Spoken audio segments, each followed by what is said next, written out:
Have you ever been frustrated by the lack of inspiration, trying to find it, endlessly waiting for it, and it just never comes? Or maybe you think that inspiration is this magical thing that comes from the gods? If your answer is yes, you're not alone. Hi, my name is Kian. I've had my fair share of struggles with inspiration as long as I've been doing creative work.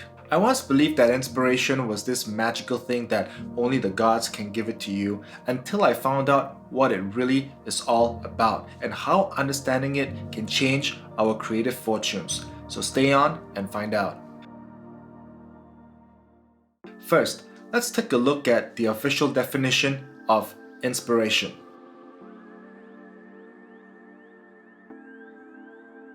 Now I'll add my own take. Inspiration is the source of creative guidance and material. When I first started out with music, I found that trying to get inspiration for original ideas was almost impossible.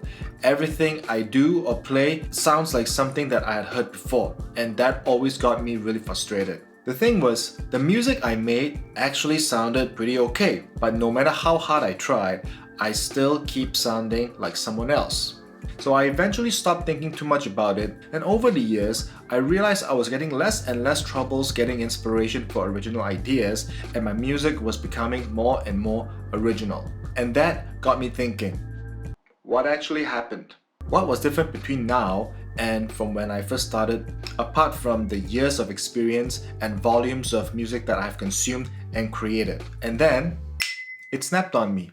I actually haven't been doing anything spectacularly different, and it really was just the years of experience and the volumes of music that I have consumed and created. So I've come to my own conclusion that what people mean by inspiration is material consumed and experience in creation. So let's start with consumption. Consumption just means taking from another source. We consume food from the ground or from animals. We consume music from other musicians or artists. What we consume sticks with us and becomes a part of us. So for example, a music composer could get inspired by buzzing bees.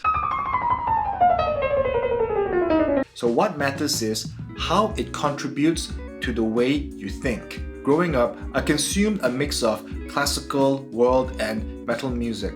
So if you listen to my music, you realize that it's a mix of all that I've just mentioned. As they say, you are what you consume. And it's true. The greater the variety you consume, the more possibilities you will have within you. And when it's time for you to create, you will consciously or unconsciously draw from the materials that you have consumed before to help in producing your own creation. Now, if we create purely from the materials we consume, it's probably going to sound just like a copy. And that's okay, because that's exactly how most of us start out. When we're first starting out, we're usually advised to mimic, to reference, or to straight up copy the artist or the people that we like. Good artists copy, great artists steal. That's the idea. So the secret sauce here is volume. The more you create, the more possibilities and probabilities will come out of your system. Because when we're in the process of creation, we will undoubtedly encounter problems and along the way, develop new solutions to solve them. As long as you keep with this process, each creation will evolve into something more fresh and unique than the ones before. With time, volume, and experience, all these will blend into a very unique cocktail. A style that's so unique, it will be attributed as your voice, your style. So to sum up, inspiration really just is the mix of consumption and creation and presented to you as a source of creative material and guidance. The more you consume, the more source material you will have when creating. The more you create, the more possibilities you will discover.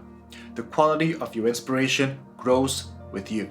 So bear in mind that this will take time and patience. The good thing about living in this day and age is the ease of accessing information. The kind of progress that took 10 years before the internet age could now be reduced to 5 or maybe even less.